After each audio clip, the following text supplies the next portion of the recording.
The most important meal of the day, second breakfast. Hi, everybody. Welcome back to another Second Breakfast podcast. I'm Andy Roth alongside Phil Duvall. Say hi, Phil. Hello, Andy. Hello, Second Breakfasters. I'm doing this on a new computer, and everything is crazy. And not the least of which, can I tell you what the craziest part is, Andy? Tell me what the craziest part is. So, you know how when you're on Skype, you're pretending to look in the camera, but really you're just looking at yourself the entire time? Okay. Yes, I do. Oh, God, I love looking at myself. So, the which is weird, because I hate the way that I look. But I love looking at. I mean, it's a very strange paradox. Was but this normally the week? Was this the week we were shifting from a movie podcast to neuroses podcast? Was this that week? I consider the two inextricably linked. Fair enough, and inexplicably, sure. As inexplicably and inextricably. But the it's a wild world. Mm-hmm. But the box where I stare at myself, I used to be able to adjust it so I could put it at the top corner. Yeah. And I felt like when I was at the top corner, it looked a little bit more like I was looking at the camera, a little bit anyway. Mm-hmm. But now I'm going to be looking down because my little picture's down. I'm not vain enough to make me like half the page. Sure. That just seems ridiculous. So what I've done is if Skype, the way I set it up, and I don't know if this is just the way it is always set up, and I have a Mac and you do not, so I don't know if it's the same thing. But if Skype is on an active call, but it's not the window that's frontmost, it just gives me a small square of the person I'm talking to. So I just move that up to the top. And this way, I've got my list of movies for this month that I'm actually looking at, and I'm looking at you right beneath my camera. Andy? Phil? Well said. Thank you. Thanks. Thanks. Wow, mine's not showing the screen when I do that. I need to work. See, okay, so I did get this new computer, and I don't really know. There's a lot that needs to be worked on in terms of this account. Because, like, right now, I just switched over to my Word document, and there was no little Andy camera. Sure. You know Andy camera. You know what's nice? You know what's nice? There was an episode of Growing Pains, where I already love where this is going. Where Chrissy imagined, like she went to bed and she imagined that her entire family, like as soon as she went to bed, played with dolls and had tea parties and like ate cotton candy and stuff like that. Like all this like all the stuff she wanted to do. Like the second she went to bed, and they were like, "She's asleep. Get out the dolls and let's have a tea party and brush their hair and stuff like that." I like it. Here's the analogy. I imagine there are some of our viewers that think that like the stuff we talk about before the podcast starts is like this unbelievably scintillating conversation, and I feel like the discussion of your Skype on your new computer puts the lie to that. So we're good. I love that you said that. You're lucky this is a family podcast because bleepity bleep. You bleeper. And two, I think it's funny you said that because I actually sometimes I'm like, people wish they could hear the conversations we're having right now. They are amazing. What I think is amazing is that whether we're being recorded or not, solid gold. Solid gold. No, that's true. That's true. Hey, it's Andy, just a different kind of solid gold. Do you want to before we really jump into this? There's two things I want to ask you. Sure. Slice of fried gold. One is are you go for Phil? Are you comfortable with the idea that we're doing a December preview a third of the way into the month? I am, and here's why. Because we're still before the second Friday, and no. This is an actual serious comment. We're still before the second Friday, and here's the deal. The first Friday, the only new release was the second weekend of Mockingjay. So I'm sure there were actual new releases, but not really. You know, you've made a fair and balanced point. I am nothing if not fair and balanced. Nothing. Half of my Facebook friends just unfriended me. Just right there. It just happened. Just like that? Just like that. You know what? They were never really your friends anyway, if that's the case. I agree. Okay, second thing, Andy. Thing number 2. Go for Phil. Go thing the second. Thank you for not saying go number 2. I won't say that. Andy? Yes. Mad Max Fury Road. Yes. Go. I Just go say some things now. I'll be in the corner. Mad Max Fury Road, the trailer just came out today. It stars Tom Hardy, who I am in love with. In every way that are. Yes. I mean, in every way a human being can be in love with another human being. I'm in love with Tom Hardy, and Charlize Theron, who ain't shabby herself, but and they're both so talented. Nicholas Hoult is, I guess, the third build person in this movie. I guess Nicholas Hoult is like the skinny, creepy guy that is not in this one, apparently. Yes, he is. Yes, Nicholas Hoult is the skinny guy in the trailer, and it is. And I promise, if you watch this trailer, you will not recognize him. He does not look like himself. No, you're right. Until it said Nicholas Hoult, I was like, so that. And when it said it, I was like, gosh, Jennifer Lawrence did a number on that guy. He does. It's not quite Christian Bale in The Machinist, but it's not a million miles removed. I do feel like if Jennifer Lawrence broke up with me, I would look just like that. And start a world war so you could roam the Australian outback in a post-apocalyptic wasteland. I'm not going to say no to that. I mean, it wouldn't be off the table. So Andy, you are a bigger fan of the Road Warrior series than I. Although, it's true. To be fair, or the Mad Max series. Although to be fair, Mad Max 2: The Road Warrior is, I think, just a phenomenal B movie. Yes, agreed. And yeah. So that I almost feel bad calling it a B movie. That's how good it is. I agree with literally every word you just said. Okay.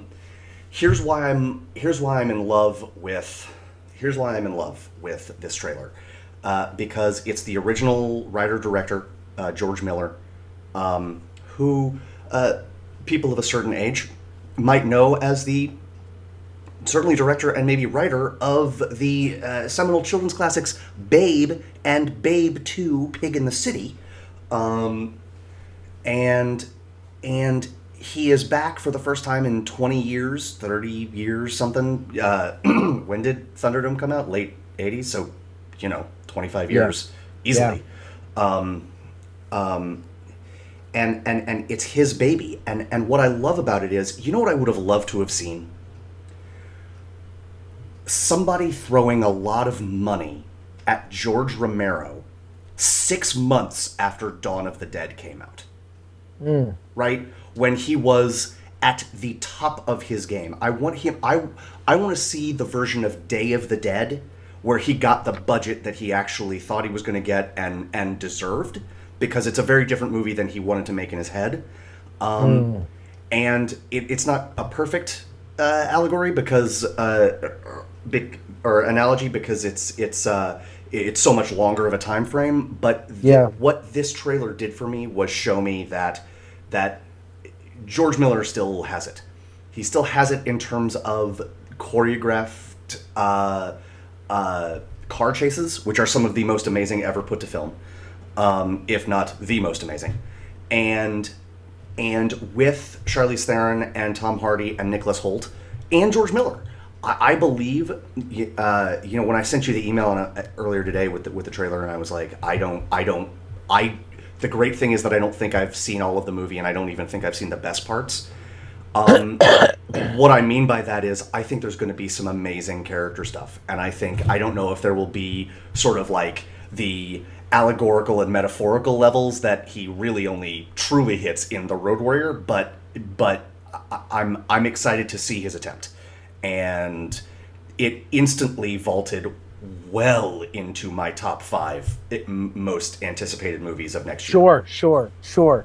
I think it was already there, but for you. But that being said, here's my only. When I think of Road Warrior, I think of how much was done with how little. Yes. Have you ever heard the White Stripes song "Little Room"? I have not. When you're in a little room and you're working on something good, when you find something good, you're gonna need a bigger room. And when you get a bigger room, you might not know what to do. You might have to remember how it got started by going back to the little room. Fair. That's the lyrics to the whole song, by the way. That's literally the entire song. But like yeah. So that being said, and I guess I just worry that it's going to be, oh my gosh, look what I can do with things. Yes, and But that's always a danger. But it looks so beautiful. But that's my point with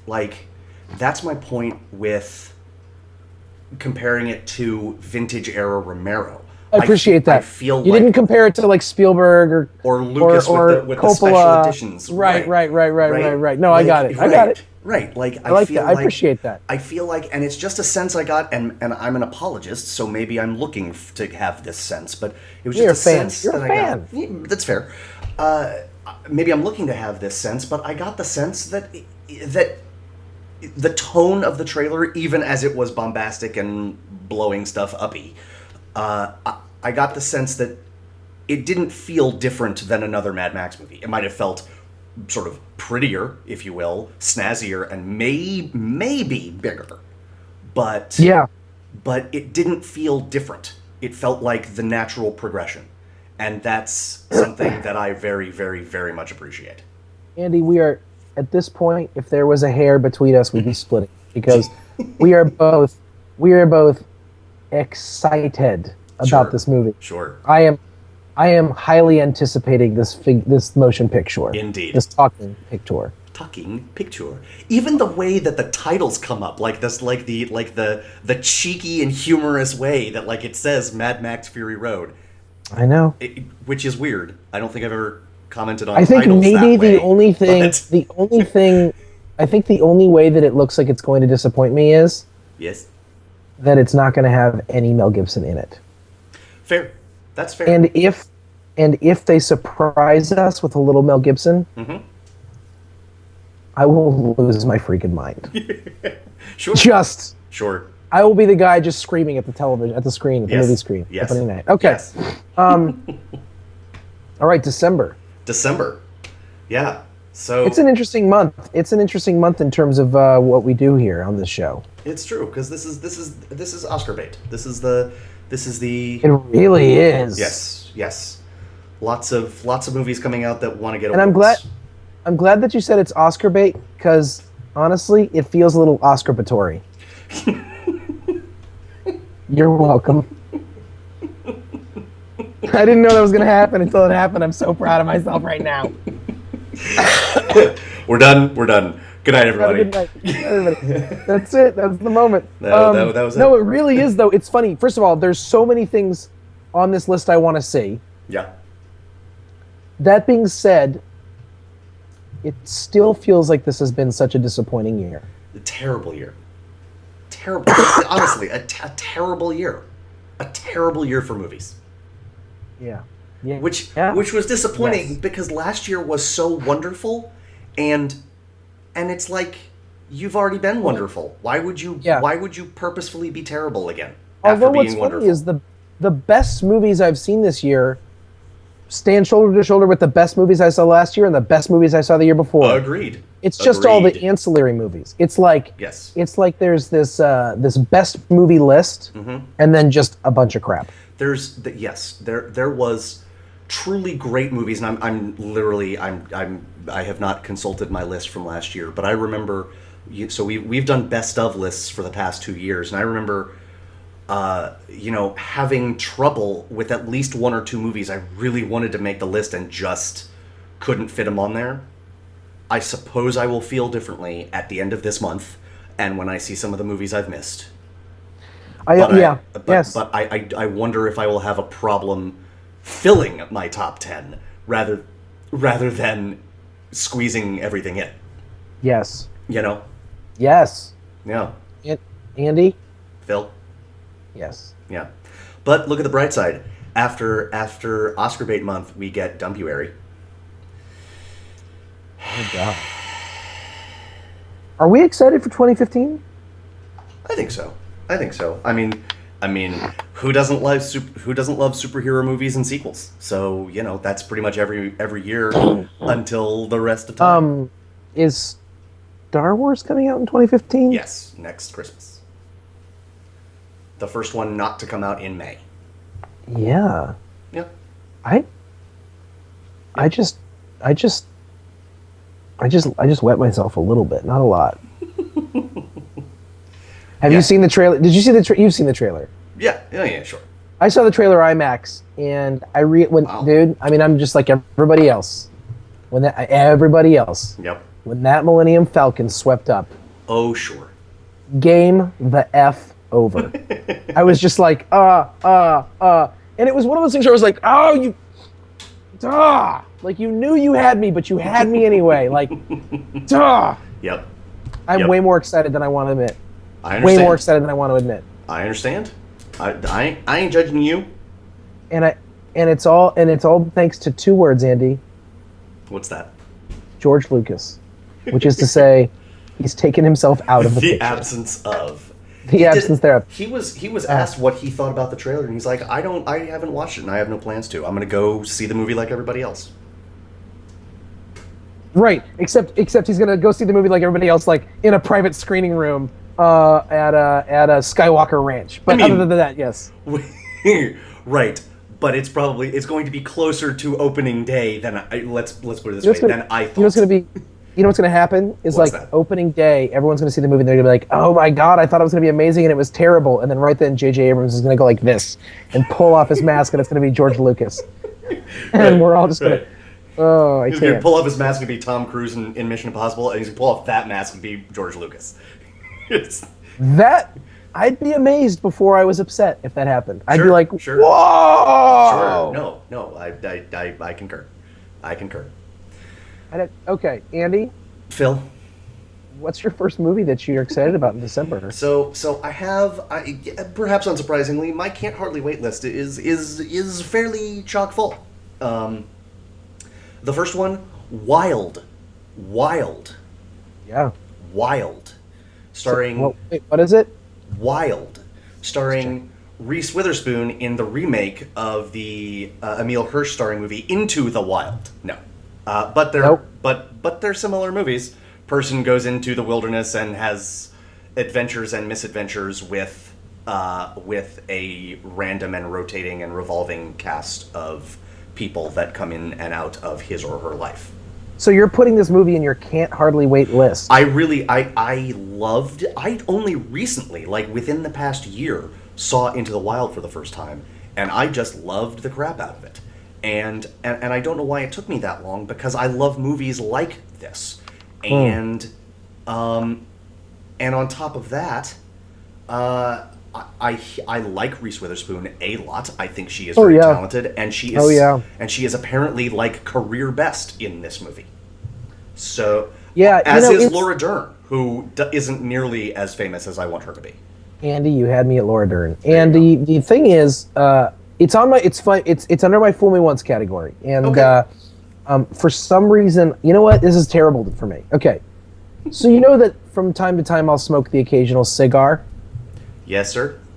So if a cigar has, they have the little ribbons around them, the labels, to like identify what kind of cigar it is Yeah. on each cigar. But Phil, isn't it true that sometimes a cigar is just a cigar?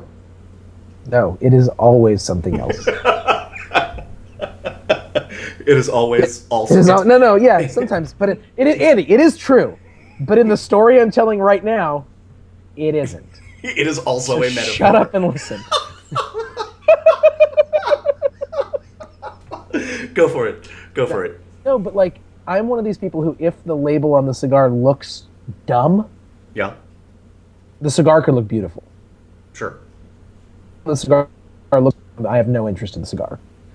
If a label on a wine bottle looks stupid, you could be like, this is the most delicious wine ever. And I'm like, I mean, look at the stupid label. Sure. Okay. All right. The font on the poster for Wild just bums me out to no end. I can't talk to you right now. I don't Why? even know what that means. I don't even know that. I don't know what it looks like. I don't know. It looks like Photoshop cursive. I can't even. Oh. It's painful. Anyways, Yeah. the preview looks good. I'm interested. I agree with you about Reese Witherspoon. I think she is a very talented actor. I think she's got great gifts, and she has made a lot of bad choices and some good choices that have gone unnoticed. Mm-hmm.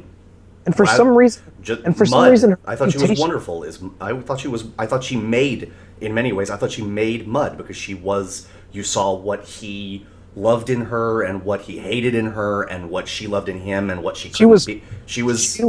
I watched Mud again recently. Yeah, I watched Mud again recently, and she is absolutely the unsung hero of that movie. Sure. The other people are heroes of that movie, but she is an unsung hero of that Yes. movie. Yes. So yeah, I'm gonna see it. I know I'm gonna see it. I look forward to it. There's just it's in the feelings category. It's like no, it's like Sure. I here's the thing. Tell me the thing. I want it to be great, not good. Me too. Me too. So that's Me my too. thing. Me too. Is I want it to be great and I expect it to be good. And so that's a weird thing to say, but here we are. And the difference is, I believe in people, Phil, and you don't. Oh no, well, that's fine. Guilty as charged.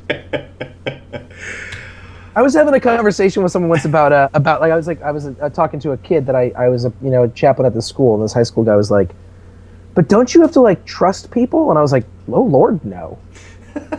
He's like, "What?" I was like, "Oh, you shouldn't. No, don't trust people." I'm like, he's like, "Oh, isn't that like bad?" And I was like, "Well, probably," but I was like, "I don't trust people. I just love them. Like, I Sure. love people. I really love people. That's your thing, man. I don't trust them that much." Sure. Sure. Or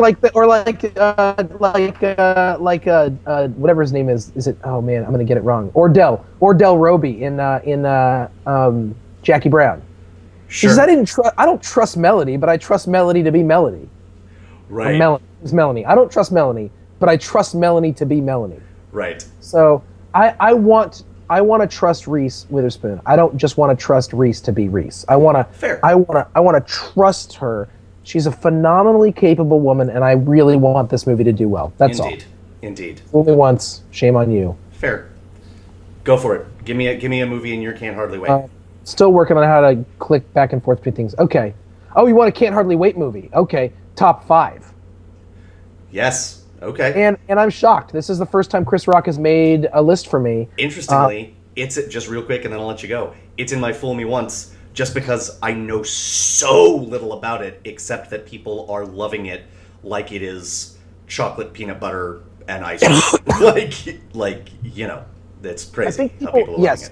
I think people thought Chris Rock hit his prime 10 years ago or 15. Mm-hmm.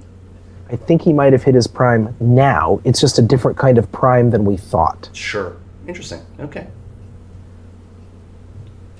And I hope this movie proves me right. And for some reason, I can't wait to find out. I hope it proves you right too. It was my hardest exclusion from the Can't Hardly Wait into my Fool Me Once. Do you remember how I said I question. hope it's great and I think it'll be good? Yeah. About Wild? Yeah. I hope this is good, and I have a sneaking suspicion it might be great. Nice. Well said. Okay. Okay. So, can't hardly wait for that, my brother. Nice. What's next? The one that I think you're going to disagree with the most strenuously in my Can't Hardly Wait category, The Interview. The Interview. James Franco, Seth Rogen, assassinating the leader Oh, I know what it is. of of North Korea. I'm just surprised you listed it because I don't understand how you make your list where this movie comes out in Christmas Day and you're already naming it. You have no... Andy, you're an anarchist.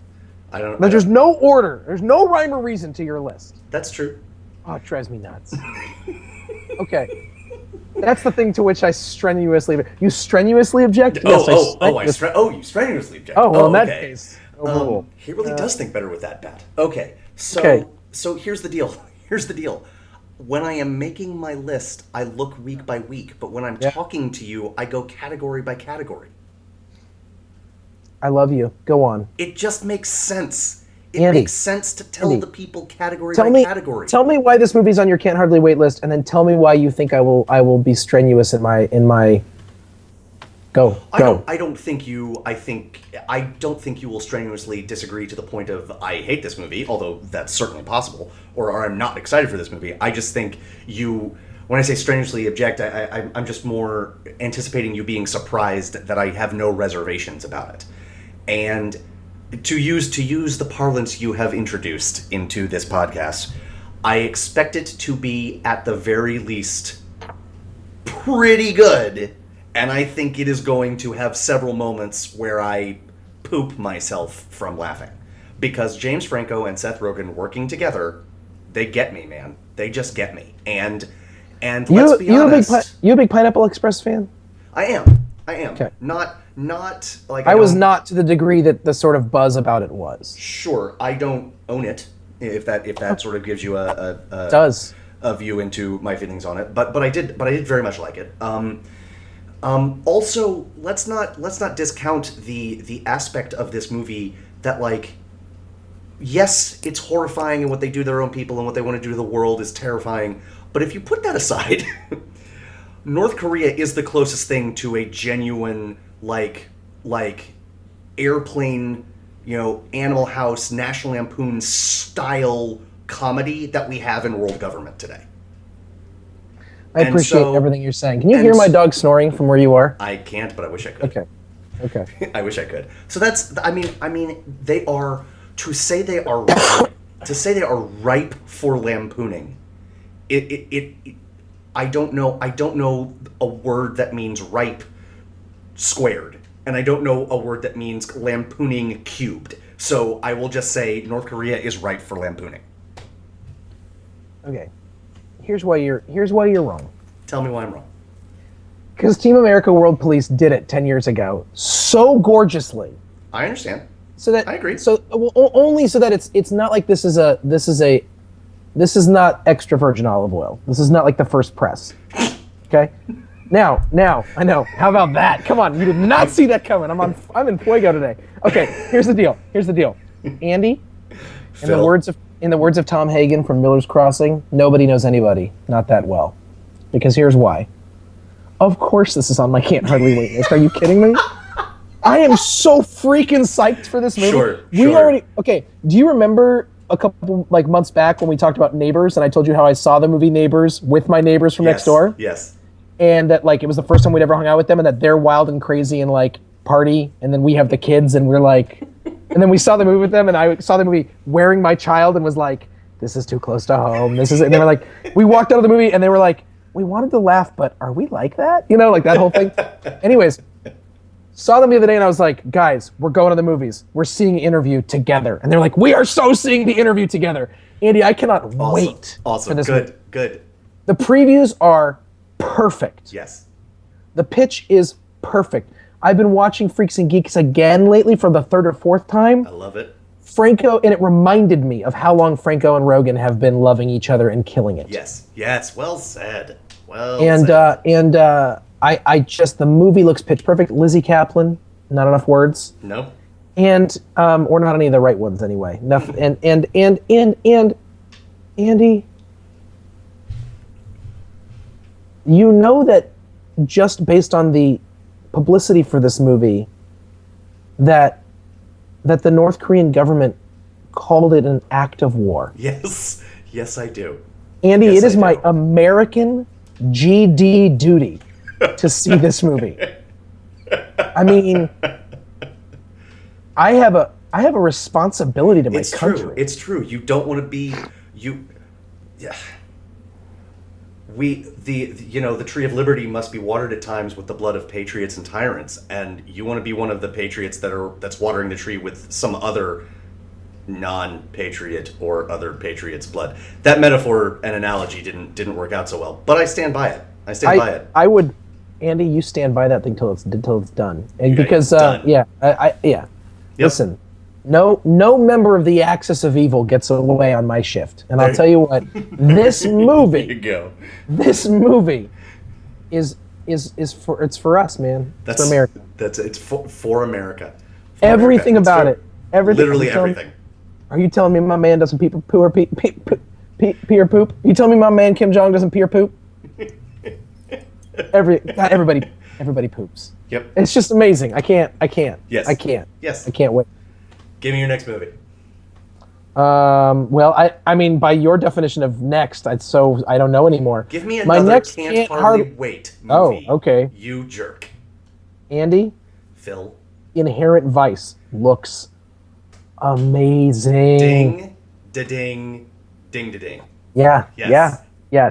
Yes. I mean, okay, look. Paul Thomas Anderson, even when he's wrong, he's right. Let's just get that out there. Yep.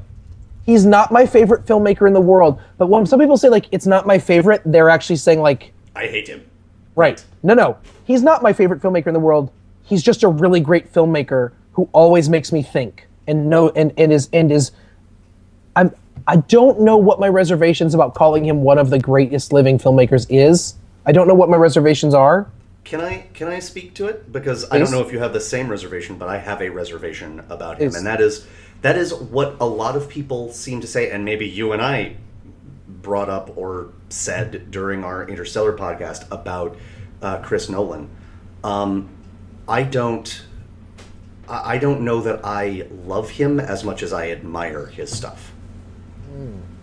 I think that's fair. I think the movie that the only movie, okay, I love Punch Drunk Love, Me too. but it's his most atypical movie. Sure. The only two movies of his that I fully love are that and Boogie Nights. And Boogie Nights I really like. Sure. And I admire it. Yes. I would say that the two other movies of his that I would say I loved are There Will Be Blood and Magnolia, except I haven't seen Magnolia since I saw it in the theater and loved it, which is weird. And so I haven't seen Magnolia since I saw it in the theater. And There Will Be Blood I watched in the theater, and both of them I walked away from just sort of amazed by, and yet have not seen either of them since. Okay. So I don't know what to do with any of that information. Sure. I am excited for it, but let's just talk about Inherent Vice for a second. Please. The preview looks amazing. I don't know anything about Thomas Pynchon, but all my artsy fartsy friends are very excited. Mm-hmm. I don't know if it's Pynchon or Pynchon. I got nothing. Pink. Got nothing. Pink. Zero knowledge. I appreciate you not even pretending. Nope. Thank you. I got I nothing. really thought about like going out and buying the book first. Sure. It's not gonna happen. It seems like a story that it's not gonna matter which one you experience first. Yep. Really, truly.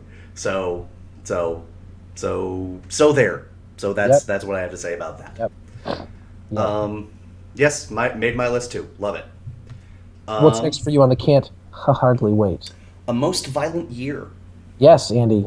Yes. Most Violent Year. Now here's the deal. Here's something interesting about this month that I was discussing with you before we started filming the podcast when we were speaking, as you so well put it, gold. I don't know much about it. I have seen the trailer. I've kind of forgotten the trailer, not because it wasn't memorable, but because I was like, I want to know nothing more about this movie. I'm going to try and block it out, and I was at least a little bit successful. Like, I'm just excited to see Oscar Isaac do his thing, yet again. That's it. Yep. You know, like. And I'm waiting for you to say it. You give it to me. Jessica Chastain. Oh, right. But you did. No, but you didn't say it, Andy. That's fine. I am so excited that Oscar Isaac is a person that I get to be excited about now. Sure. Why? Indeed. Inside Llewyn Davis. Indeed. It is amazing. I mean, he was great in Drive, although I didn't pay attention to him because I was like, it's hard to pay attention to anything else when that dreamboat is on the stage. I got to be honest. I don't remember him in Drive. Exactly. Ryan Gosling, but I don't remember who was he? He was the husband. Oh. Right. I know. That's how little you remember. Because Gosling and Carrie, what's her face, do that to you. But mostly Gosling. Gosling is like, he has the Gibson effect. He's so pretty that he makes other people around him even prettier. And Carrie Mulligan wasn't looking for help. That's right. But she got it. Right. She got it anyway. Right. I wasn't really. I didn't need to look prettier. And he's like, I know you didn't need to. That's how graceful I am. Grace abounds. The other thing is, hey girl, I love it. I love not only Ryan Gosling but all of the memification of his existence. Every bit of it. There's nothing I buy bad it. there. Yes. Yes. I love that Oscar Isaac is a person that we care about. Mm-hmm. And I watched Zero Dark 30 again recently. And then I watched what did I just see with Chastain in it? Interstellar. Oh, Interstellar. Yeah. Yeah. Just she keep kills doing it. stuff, Chastain. Just keep doing whatever. Just do things. Jessica Chastain is she's I don't mean to say this, she's the only one who's like this, but she is that Chris Walken line from Saturday Night Live, the cowbell sketch. You know, like, I put my pants on one leg at a time. The difference is when pants are on, I make gold records. Like, she isn't like, she's not doing anything unusual. She's just killing it every movie. That, my friend, is star power. Yep. It really is. Like, in the old sense of the word. Yes. That, like when we talk about who are movie stars today, we talk about it differently because our obsession with Hollywood is different than it used to be. It used to be an obsession with this sort of this sense that they were all hanging out at the Beverly Hilton together, or the the Bel Air, what is it, the Beverly Hills Hotel by the pool, Right. and like you could walk on the studio and you'd see them all, and like Right. there was this weird cool to them that was very managed and beautifully handled. Right. And now there's Us Magazine and TMZ exist, and that's just not. And now it's like. Right, and the fall Like- from grace was Sunset Boulevard and not doped out in a bathroom stall somewhere on TMZ or Perez Hilton. Right. Yes. Right. And now we confuse Kim Kardashian for a star. Right. Yes. And it was, I want to poke my eye out with this plastic fork. And wait, not mine, yours. I also And, want to be very clear that I'm not condoning the events of the movie Sunset Boulevard. That was not what I was saying there. No one heard that. Good. Okay. Although, if Fantastic. you had to choose between that and anything Lindsay Lohan has done, you choose with that movie. I would, But anyway, I would choose William Holden dead in a swimming pool. Yes. Abso-freaking-lutely. Okay, so Jessica Chastain has that thing. Yep. And Agreed. it is she puts her pants on one leg at a time, just like everybody else. The only difference is once her pants are on, she's Jessica freaking Chastain. It's true. That is true. That is I true. really am amazed by how quickly both of those actors have become so important to me. Sure. Because as mentioned before, I'm an ideologue and I'm a stubborn person. And I'm very conservative, and I mean that actually in the non-political sense. Mm-hmm. Like, I don't like change, and it takes a while for me to accept things. Sure. So for both of them for me to love them so quickly is well, whatever. It doesn't mean they don't care. They're still going to sleep tonight either way. Sure. Nevertheless, A Most Violent Year looks fine. Like, it doesn't look amazing. It looks fine. Like, it could just be any crime drama. But with them, they just, their presence elevates it. Give me everything you got. I wanna say this, and I don't want you to inform me, or I don't want you to inform me yet if you know the answer. If you told me that Oscar Isaac was 24 years old or 42 years old, I would believe you. I do not want you to tell me how old he is, or even ballpark. I don't know. Even I don't ballpark. know. I don't believe you, but I don't know. I Like, have to believe he's in his 30s, sure. but I could just be wrong. Sure. Here's the other thing about that. He's an X-Wing pilot now.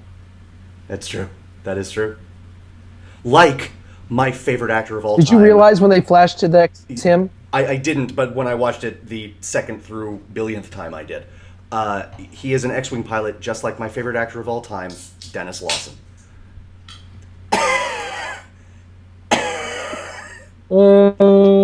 Hey, Dennis Lawson, uncle of Ewan McGregor. Can you pick a better person to be your favorite actor? I say no. I love your insistence on knowing the name, like the most arbitrary character Here's actor. the deal. This is not me bragging. I need you to know this is not me. This is a cry for help. This is a cry for help. What's funny is I wasn't like you thought. Like in the words of Homer Simpson, I'm sorry if I sounded sarcastic. I really actually love I know. that about you. It's one of my favorite things about you. I know. I also know this. Andy, I am deaf. I am deaf to your cries. Fair enough. I also know this. And now that I'm about to say it, I fear I might be wrong, but I'm sticking with it anyway. In the original Star Wars trilogy, Wedge Antilles is the only person, maybe besides Luke, who gets into an X-Wing in all three movies and survives. I hope that's true. Me too. since my I'm next- out there saying it, I hope it's true more than you do. I have two more movies on my can't hardly wait list. How about you? How many do you have left? I have 4 actually. You Okay. go. Give me your 2. Give me your 2. Okay. Andy, before this podcast began, today, Uh-huh. I was like, I don't know if this movie belongs on any sort of can't hardly wait list because this director has made a lot of flippity flops lately and is really one of the great American filmmakers Okay. who might have lost his mind. And then I watched the preview, the trailer for American Sniper. It's on my list. Andy, I cannot hardly wait. The trailer, if the movie is anything like the trailer, this will be his best. And I just can't hide it. Say that again. It'll be his best movie. Say that In again. years, in Yeah. years and years and Yeah. years. Yeah. I'm so excited, and I just can't hide it. You're about to lose control. And you know what? I think I like it. This is a movie. Here is how much I want this to be good. And I might be about to say something that doesn't make any sense, and I'm perfectly okay with that. Here's how much I want this movie to be good. Because it's Bradley Cooper starring in a Clint Eastwood movie. I haven't seen the trailer. I know very little about it. I know I've actually watched the guy who it's based on compete in the History Channel game show Top Shot, which Okay. is awesome, by the Okay. way. Yeah. And it's on my can't hardly wait. I haven't seen the trailer. I don't really intend to see I'm not avoiding it, but I'm not going to seek it out. I'm just going to be there, hopefully opening night. I am super excited for this movie. Hey, that's cool. I guess my only concern with that is, if you were going to tell me that without seeing a trailer, that Clint Eastwood was going to make a movie with Leo DiCaprio at the height of Leonardo DiCaprio's powers about J. Edgar Hoover, I'd be like, I'm all in. You're right. You're right. Yet. Phil, you're right. Leave me my delusions. What's your other can't hardly wait? Selma. Okay. Have you seen the trailer? I have. Okay. I have. And it is extraordinarily powerful. Yeah. And it is timely. Oh, yes. And the Yes. actor, and shockingly, it's not starring Chadwick Boseman. I am Right. amazed. Stunningly, Hollywood figured out there was another black male actor out there who probably deserves some work. Besides, there's always Idris Elba. Idris Elba, and there's always Chiwetel Ejiofor. Although, what has he been in since 12 Years a Slave? He might be sleeping. Just like Taking a nap. that movie was really hard to make. Are you kidding? Give me some time to rest. So your face immediately read skepticism when I said Selma. Go ahead. Because this is maybe because of me, or it's absolutely because of me, because all of these are subjective rankings or categorizations. It looks great. Seeing Martin Luther King Jr. presented on film by an actor, even one as fine as David Oyelowo,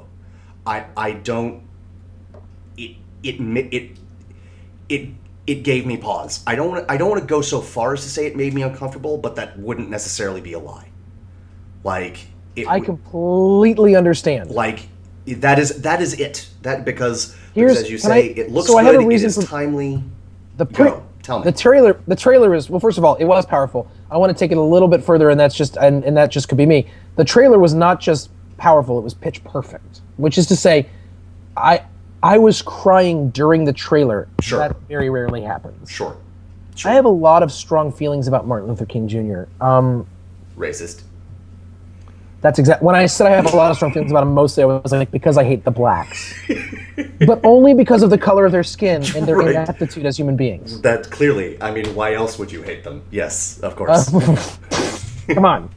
But they're such good athletes. Well, it's evolution. I'm just kidding, God. Andy. I'm kidding. I know. I don't believe in evolution. Come on, I'm Christian. Oh my God. Okay, so Keep talking. Tell me about the joking. Inside the joking, no one's ever gonna know which part. They're like, We don't really know what kind of Christian Phil is. Is he the racist, non-evolution believing kind? I don't know. No. Racism is unchristian, and evolution or non-evolution, honestly, is so beside the point of Christianity that people are idiots. Here's the deal.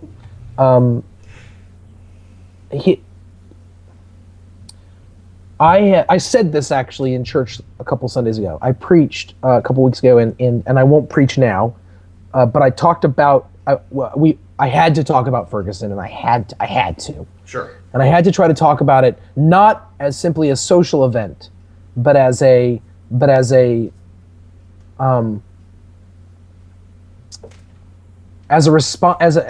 Christian in a Christian community. How do, like, with the responsibility of saying, how do we as Christians, in light of what we read in scriptures and in light of our lives of faith, live in response to this event? What does that look like? Sure. And then after my sermon, I open up the floor for dialogue. So if anyone has a question or they want to make an observation or whatever, they say it in the middle of the service, and we kind of go back and forth a little bit if there's room for that.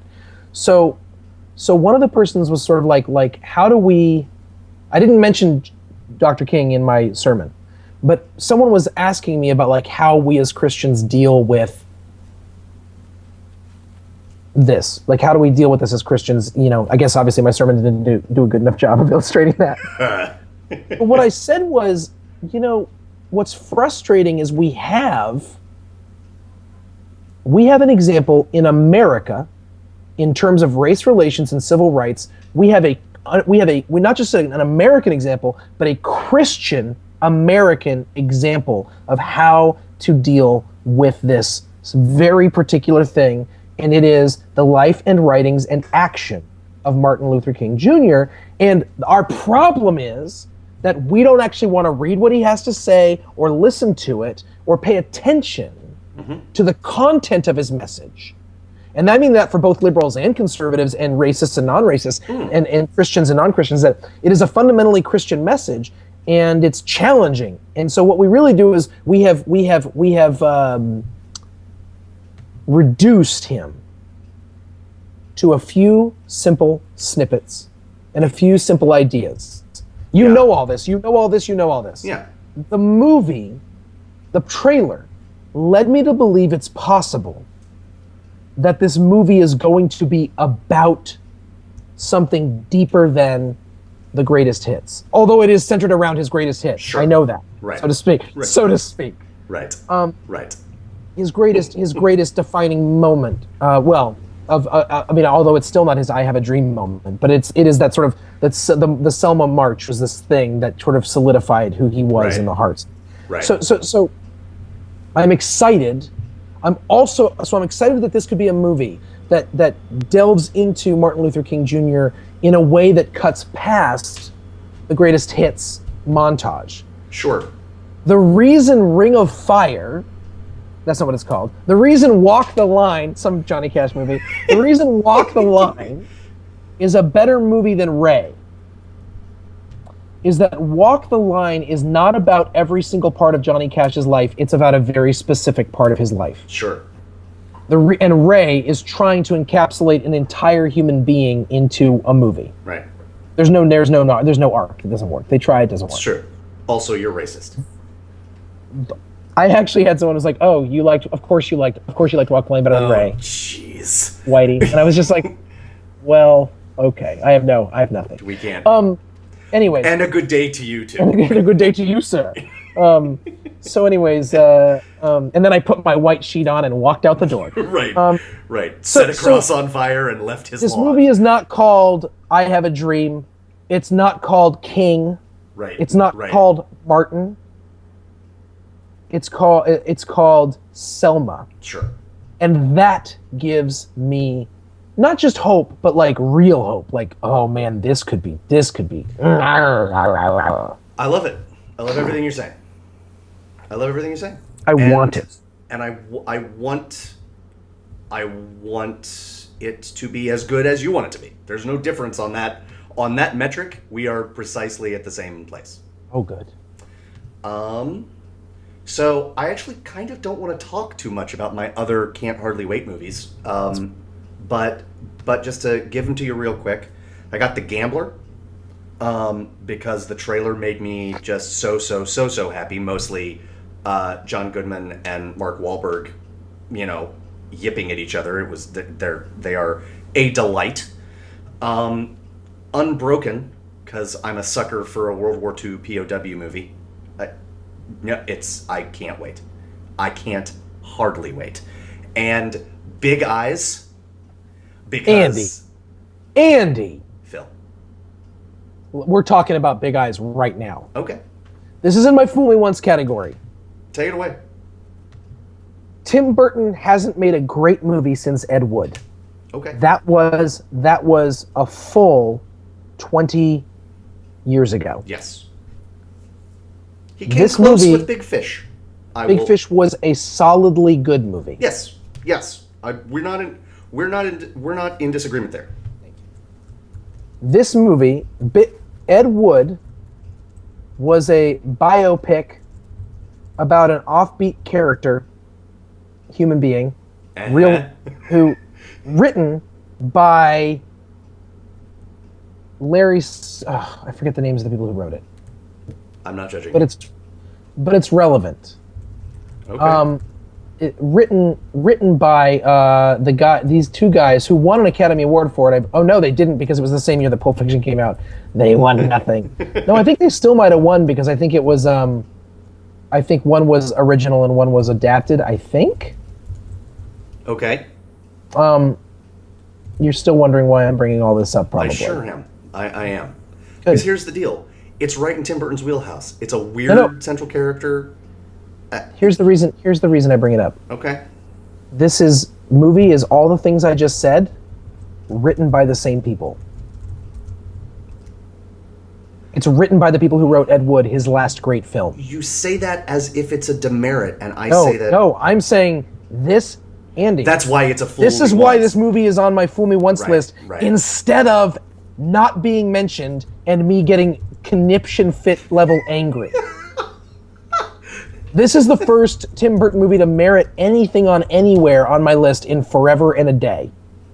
Amy Adams, one of the greatest actresses alive. Yes. Christoph Waltz lives inside my heart. He made a home there a while back, and he's been taking very good care of it. It's true. Violent Oh. care.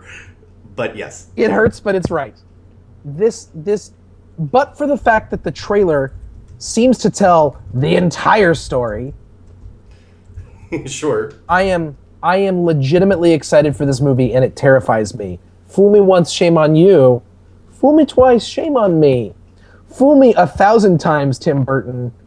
Shame on everybody? That's fair. That's fair. And my only response to that is this: I know the story. Like it's. I wouldn't say it's a well-known story, but I know the story. So I know how it ends, and that's fine. And I want to watch Tim Burton play, and I want to watch Tim Burton play with Amy Adams and Christoph Waltz, and that's really it. That's what I got. That's the end, I think, of both of our Can't Hardly Waits. Yeah. Let's move on. Well, first of all, before we move on, I have to say out loud, Scott Alexander and Larry Karaszewski, those are the guys that wrote Ed Wood, which is one of my favorite. It's a phenomenal movie, and I don't remember if they won an Oscar or not. It doesn't really matter. They also did The People vs. Larry Flint and Man on the Moon, which I thought were both all fantastic. So they are good at writing these things in a way that makes sense. Sure. Man on the Moon is a movie that I know you have said fell under the greatest hits category. I'm not sure if I agree with you or not, so I know that that's possible, but nevertheless, it's a well-constructed movie. And People vs. Larry Flint is a really well-done movie. It really is. And Ed Wood is really just. is. Ed Wood is just. It's a perfect film. It really is. So, you said a couple of things very quickly. I put The Gambler on my what the age list. Okay. All right. I mean, you didn't even mention the fact that it's got Brie freaking Larson in it. That's true. That's true. Like, it hurts my brain that Brie Larson. I love the cast. Yeah. I love the cast. The movie looks fun. Mm-hmm. A down on his luck gambler, like trying to make it happen one more time. Like, really? What the H, guys? Yeah, but here's the deal. You No. you say that plot, and I'm like, I doubt it was like Gambler, trying to make it happen one more time. Yep. Really? Yep. Well, You that's know? the difference between you and I guess. The preview made me worried because Brie Larson is just like the whole idea that like she's one of his students and she knows his secret identity and she uses it to seduce him. I'm just like, this isn't a good idea for anybody. I don't know. It's one of those movies. It reminds me of Meet the Parents, where Wow, that's The- not an yeah. analogy. I didn't. I'm not gonna lie. I didn't see that coming. okay, well, then good. I'm right where I need to be. Okay, here's the deal, right? The entire time you're watching Meet the Parents, you're just saying to Ben Stiller's character, yeah, but just don't do that. Yeah. Like just like a really poorly made horror movie. No, Right. don't. just don't. Do Yeah, what but just you're don't. doing. Stop. Right. It's one of the most painful things about that movie, besides the fact that it's not funny. Also, Meet the Parents might have some of the most wonderful quotes in it from any movie that was never any good. Like That's fair. I have nipples, Greg. Can you milk me? Is one of the best lines ever, and it's not a funny movie. Sure, agreed. But I say it all the time. Sure. And the whole thing about him being like, I was in the Air Force, I was a bombardier. Like that whole thing is amazing. Or when he's trying to put his luggage up top, and someone's like huffing at him, and he's like, "Where's the fire?" Like, just there's so many things about that movie I love. But the point is, the entire time you're watching it, you're just like, just don't do that thing. You just don't do that either. Oh, and I feel like when I was watching the trailer that it's going to be 2 hours, and it will be 2 hours. No chance in heck it's less than 2 hours. That's a 90-minute movie. That's a 2-hour movie that needs to be 90 minutes. Whiplash, by the way, which I can't wait to talk to you about, is 1 hour and 46 minutes. Everybody is saved by that reality. It's a movie that knows what it wants to be and isn't. I am terrified that this movie is just going to be just a whole pile of, no, don't do that. That's fair. Okay. This is again, this category I was looking at it basis of excitement, right? It may not be any good, but I am excited for it without reservation. I'm also bothered that there's a movie called The Gambler and it's not about the Kenny Rogers song. Bummer. Really? Andy, let's talk about Fool Me Once. I mean, wait, but really? No, of course not. Okay, good. Whew. So we've already talked about top 5. You already talked about Selma. The Hobbit. The Hobbit, the Battle of the Five Armies. The Hobbit, the battle for my wallet. I just, Andy, yeah. I put it on my what the H list. It almost went there. Like that's how, you know why? That's how needless this movie is. I will say this. Here is why it made my Fool Me Once. Because I still love the crap out of Martin Freeman as Bilbo. I love Martin Freeman as Bilbo. He's perfect. He is perfect in the way that Ian Holm was perfect as Bilbo, in the way that Elijah Wood was perfect as Frodo. Ian McKellen as Gandalf. I would watch 90 Gandalf movies with Ian McKellen as Gandalf. I would watch the Silmarillion movie just. Yes. I know. And I very much liked the Smaug finish of the second movie. I never understood why we decided to pronounce it Smaug and not Smog. I don't know how that happened. because in Tolkien the AU is always Au. That's Sauron. It's not Sauron. It's the diphthong is always the same pronunciation. I believe you. Once you said diphthong, we need to move on. I can't handle this conversation anymore. Phil. Needless to say, don't. Oh. Diphthong. Ah! My introduction to that word was in Back to School, the Rodney Dangerfield film. And the character who introduced me to that word was named Philip. You're welcome, America. They're showing in the previews, they're trying to show it looks like Gandalf is dying and Galadriel standing over him. And I'm like, we freaking know he doesn't die. It's a prequel. So here's the They're problem. trying so hard. Here's the problem, and this is the biggest indictment I can give these Hobbit movies.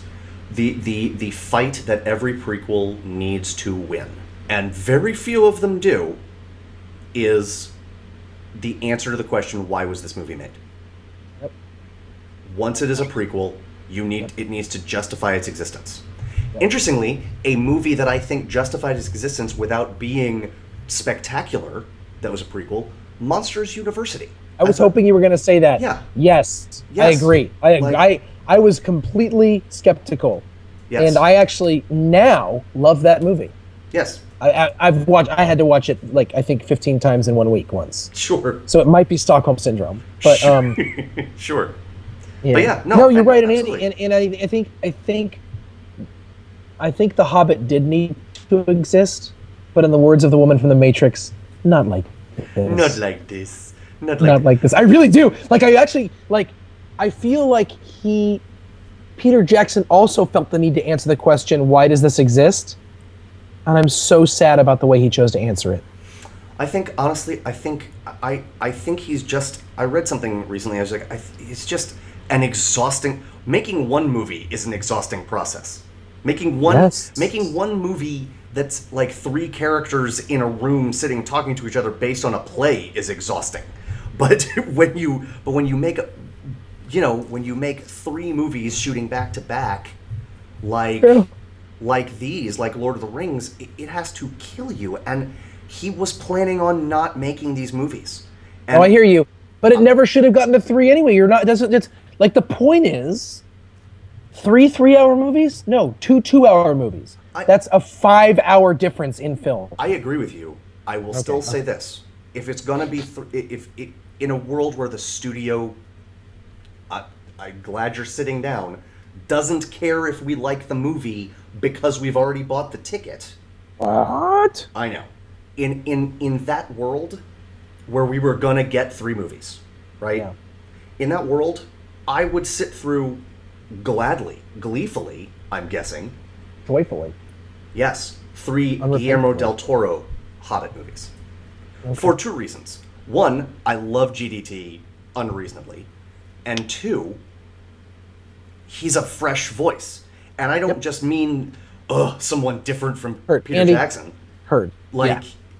Literally fresh, right? Yeah. So, well I mean, that's but it doesn't change the fact that I can't get excited the way I did for The Two Towers, the way I did for Return of the King, the way I did for the first Hobbit movie.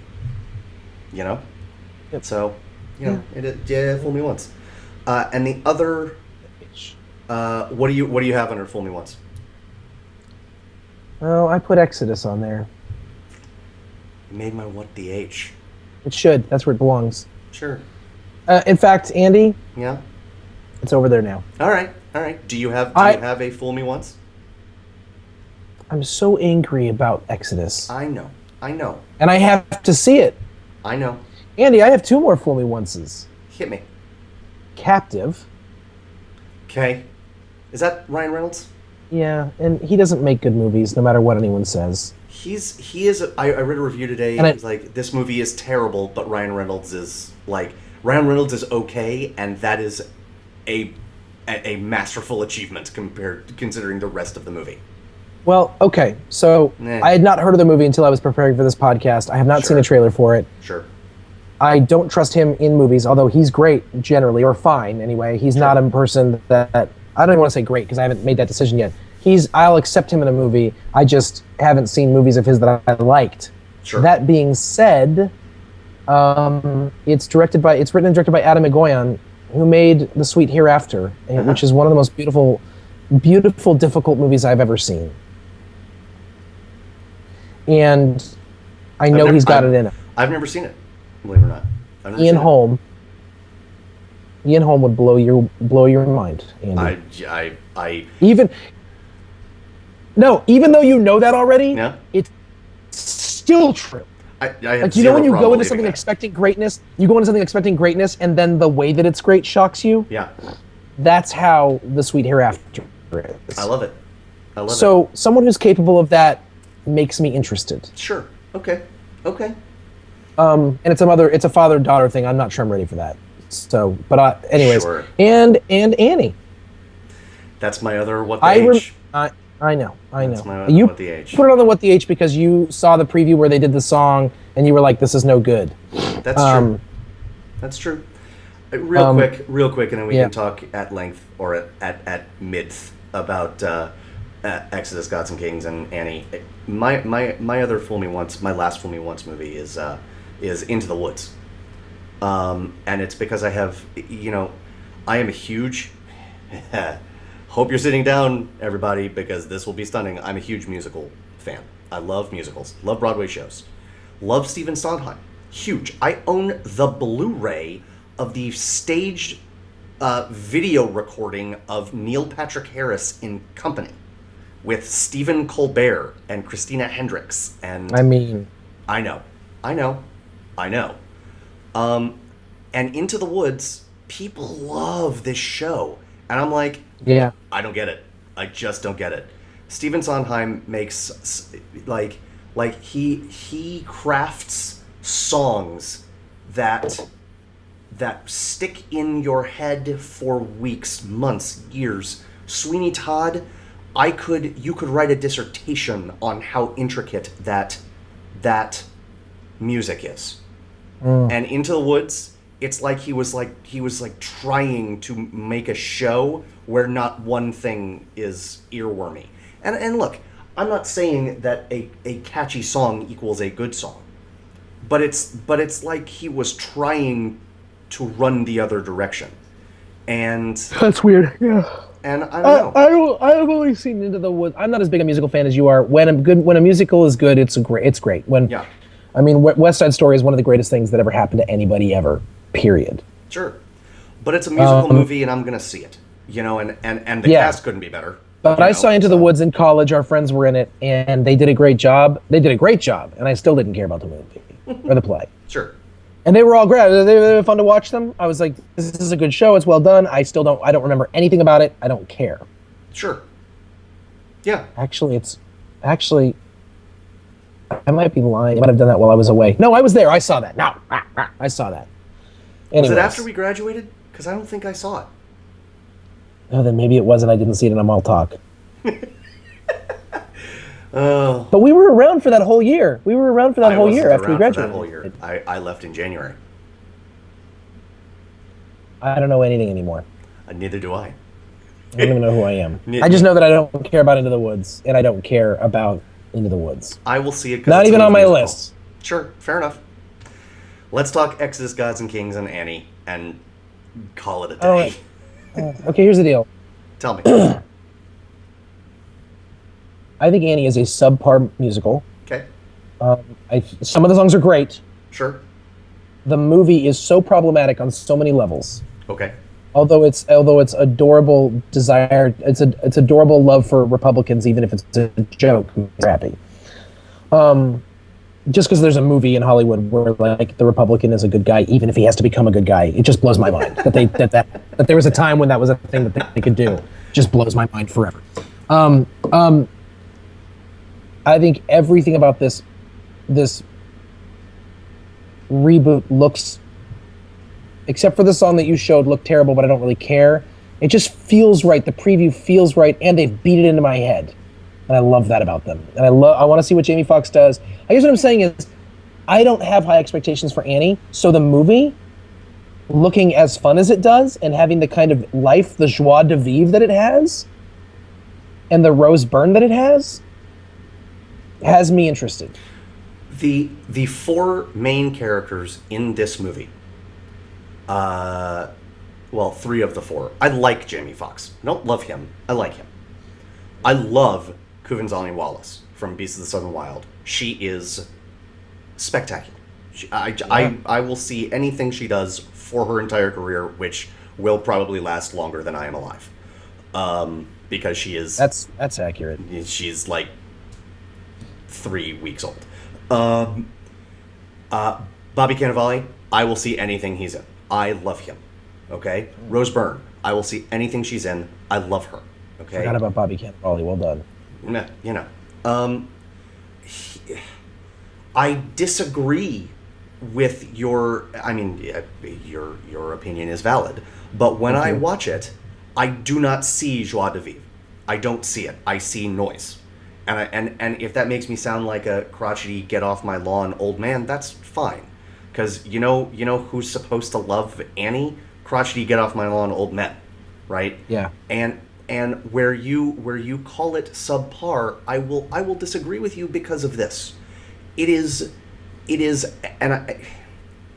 a product of another time, and I mean that in a number of ways, right? It is telling a story of another time, a if you will, a simpler time, and even though it wasn't even close to actually simpler, the rose-colored glasses, even through which you view the world of the Depression, in that movie, it wants you to think that it's simpler, and I don't really have a problem with that. Also, it's based on a comic strip that was not aimed. I mean, this was not Frank Miller doing Batman. It was aimed at kids, right? So sure. This was not Watchmen. Like this was in the funny papers. And Okay. And the songs, I don't love all of the songs in Annie, but the more you listen to them, the show works. The show works. Oh yeah. And Listen. Yes, it does. I apologize if I implied otherwise. It totally does. Sure. But I feel like Annie as a show gets a bad rap because even if you're not an actor, you have this image in your head of crazy stage mom yelling at her stupid, untalented kid to sing louder in her audition, and the audition song she is singing is Tomorrow. Yep. And that's I mean, you can only watch a show, you can only watch a movie as yourself, right? But I feel like that's, and I'm not saying that that's what you're doing, but I feel like sort of societally it gets a bad rap because of that. And wait, okay, Andy. So why is it on your What the H list then? Just because of that really bad song you saw? No, because nothing I've seen from it, for example, Daddy Warbucks is a stupid name. I get that, right? But he wasn't. I like that you called him a Republican because you pointed that out, because it wasn't just that he was rich. It's that he was making money through the war effort. He was Tony Stark. Right. Right? Yeah. And he wasn't, and he was just a rich guy, and that's it. And he cared about money, and that's it. And Jamie Foxx's character is Will Stacks, for stacks of cash. And it just seems like what that smacks of to me, is we have to change something because it needs to be changed, not because we have a reason for changing it. And that is not. You're worried that's what the whole movie. That's your worry about the whole movie. That is my worry. I will say that. You know what? Yes. You know what? Okay, I won't even argue. I will say this, and that is what my concern is about Exodus, Gods and Kings. Same exact thing. Oh, sure. It's a big budget mess. It looks like a big budget mess. I'm gonna be honest with you. Yeah. I don't even want to talk about it right now. Okay. It makes me that angry, and it makes me angry that I'm going to see it actually. Sure. I feel like I'm required as a priest to see this movie. Right. And I'm mad at it for that. I'm mad at it for putting together a cast that I love on sight and probably will not like in this movie. So angry. Flames falling from the sky and on the side of my face. From the sky. That is, to bring back an earlier part of the podcast, what it does for me is what you're worried about with, what you were saying you're worried about with Mad Max Fury Road. Looks like somebody gave somebody too much money. Because that's Ridley Scott. That's Ridley Scott for the last 20 years, if you ask me. Agreed. Or at least 15. At least 15. I loved Black Hawk Down. Yeah. And Matchstick Men. So maybe the last 10. I need to chill out. Okay, I'm a little angry. Andy, December preview completed. Oscar bait. Oscar Batory. I love it. I'm going to use that word twice in the next 24 hours. I'm probably not going to give you credit. Excited about it. I'm excited for you to see Whiplash, and I'm excited to talk about it when we see it. When you see it. Done. It's a date. Until then, all right. Until then, folks, this will bring us to the end of another Second Breakfast podcast. For Phil Duvall, I'm Andy Roth. We are Second Breakfast. We'll see you again real soon. Bye-bye. Bye now. The most important meal of the day, second breakfast.